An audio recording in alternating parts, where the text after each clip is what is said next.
শ্রুতিবাহারে সকলকে স্বাগত। শ্রীমকথিত শ্রী শ্রী রামকৃষ্ণ কথামৃত পাঠ করে শোনাচ্ছি। বহুরূপে সম্মুখে। 1 জানুয়ারি 1883 খ্রিস্টাব্দ, দক্ষিণেশ্বর মন্দিরে।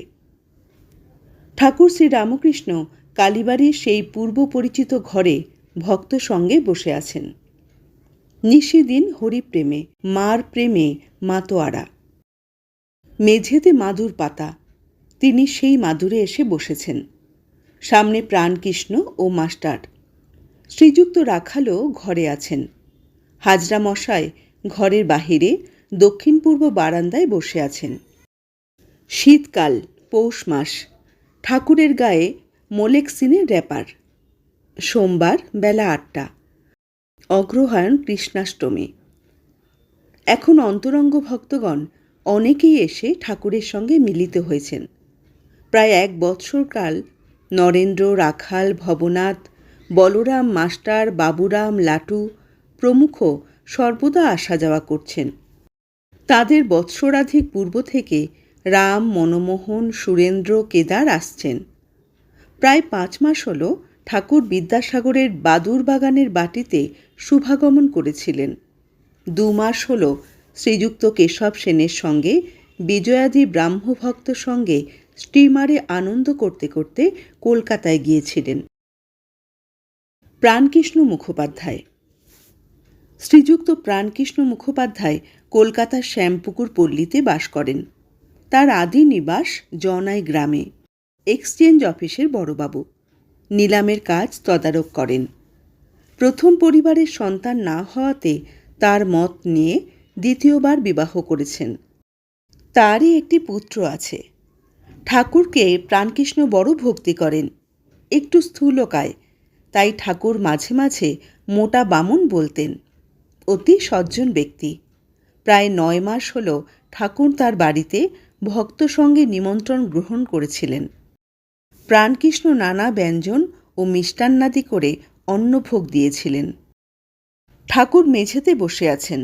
কাছে 1 চাংড়া জিলিপি কোনো ভক্ত এনেছেন।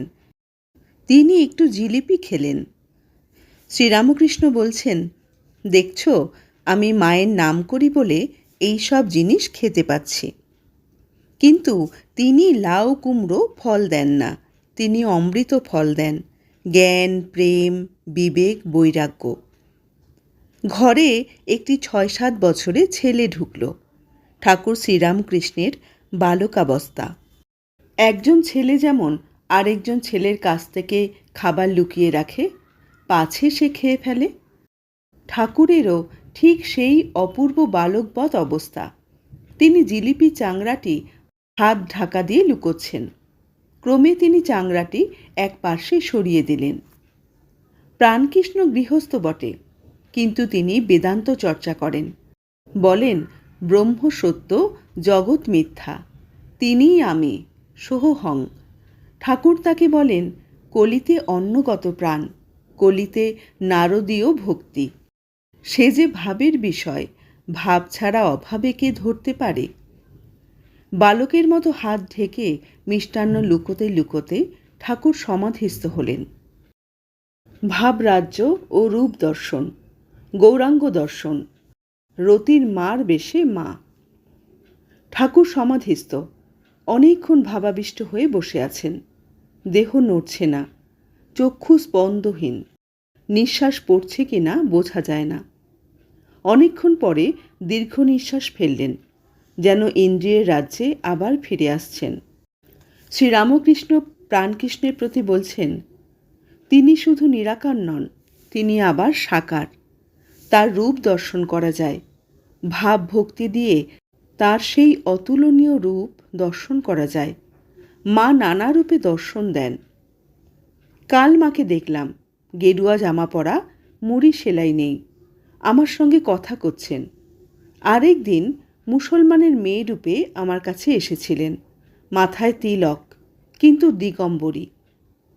6-7 বছরের মেয়ে আমার সঙ্গে সঙ্গে বেড়াতে লাগলো ও ফুচকিমি করতে লাগলো। হৃদের বাড়িতে যখন ছিলাম গৌরাঙ্গ দর্শন হয়েছিল, কালা পেরে কাপড় পরা। হলধারী বলতো তিনি ভাব অভাবের অতীত। আমি মাকে গিয়ে বললাম, মা, হলধারী এ কথা বলছে, তাহলে রূপ রূপ কি সব মিথ্যে?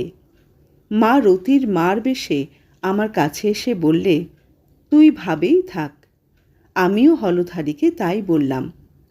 এক একবার ও কথা ভুলে যাই বলে কষ্ট হয়। ভাবে না থেকে দাঁত ভাঙল, তাই দৈববাণী বা প্রত্যক্ষ না হলে ভাবেই থাকব, ভক্তি নিয়ে থাকব, কি বলো? প্রাণকৃষ্ণ বললেন, আজ্ঞে। ভক্তির অবতার কেন? রামের ইচ্ছা। শ্রীরামকৃষ্ণ বলছেন, আর তোমাকেই বা কেন জিজ্ঞাসা করি? এর ভিতরে কে একটা আছে, সেই আমাকে নিয়ে এই রকম করছে। মাঝে মাঝে দেবভাব হতো, আমি পুজো না করলে শান্ত হতুম না। আমি যন্ত্র, তিনি যন্ত্রী।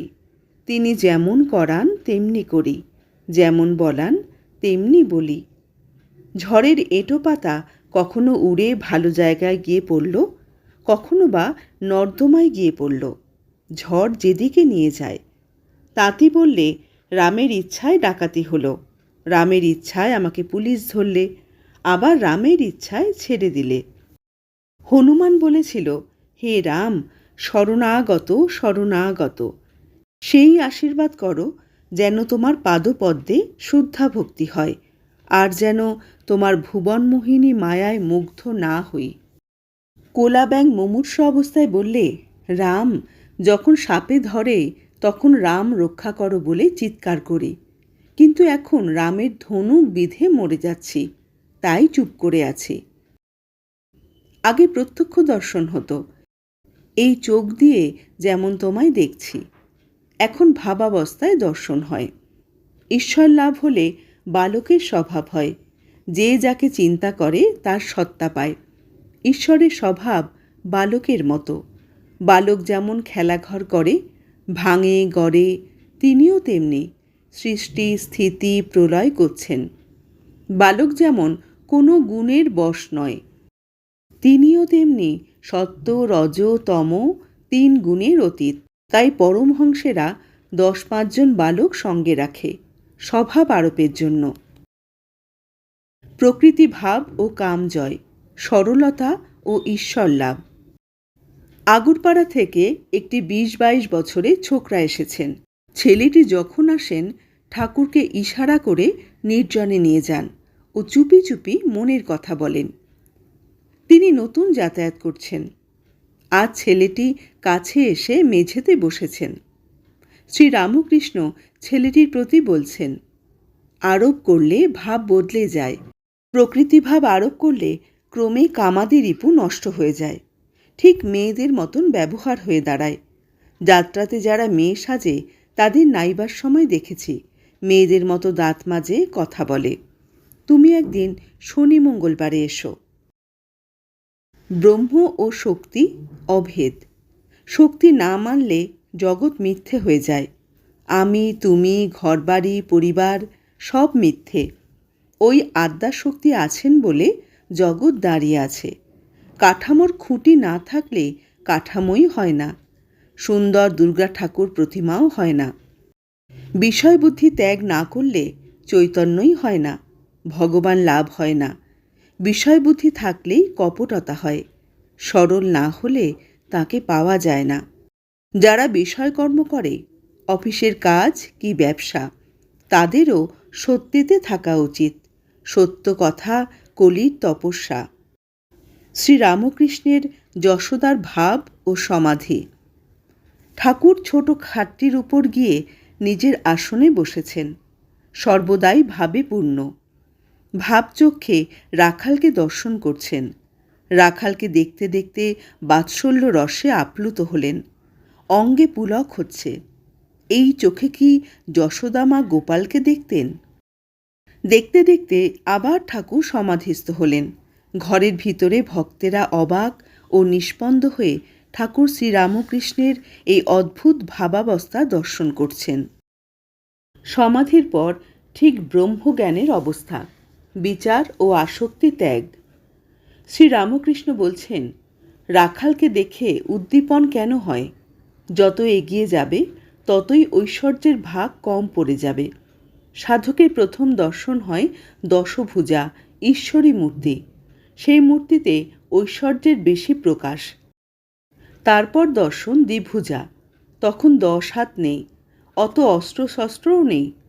তারপর গোপাল মূর্তি দর্শন, কোনো ঐশ্বর্য নেই, কেবল কচি ছেলের মূর্তি। এরও পরে আছে কেবল জ্যোতি দর্শন। তাকে লাভ হলে, তাতে সমাধিস্থ হলে জ্ঞান বিচার আর থাকে না। জ্ঞান বিচার আর কতক্ষণ? যতক্ষণ অনেক বলে বোধ হয়, যতক্ষণ জীব জগৎ আমি তুমি এসব বোধ থাকে। যখন ঠিক ঠিক এক জ্ঞান হয় তখন চুপ হয়ে যায়। যেমন ত্রৈলঙ্গ স্বামী। ব্রাহ্মণ ভোজনের সময় দেখনি? প্রথমটা খুব হইচই, পেট যত ভরে আসছে ততই হইচই কমে যাচ্ছে। যখন দধিমুন্ডি পড়ল তখন কেবল সুপসাপ, আর কোনো শব্দ নেই। তারপরই নিদ্রা সমাধি, তখন হইচই আর আদৌ নেই। অনেকে ব্রহ্মজ্ঞানের কথা বলে, কিন্তু নিচের জিনিস নিয়েই থাকে। ঘরবাড়ি, টাকা, মান, ইন্দ্রিয় সুখ।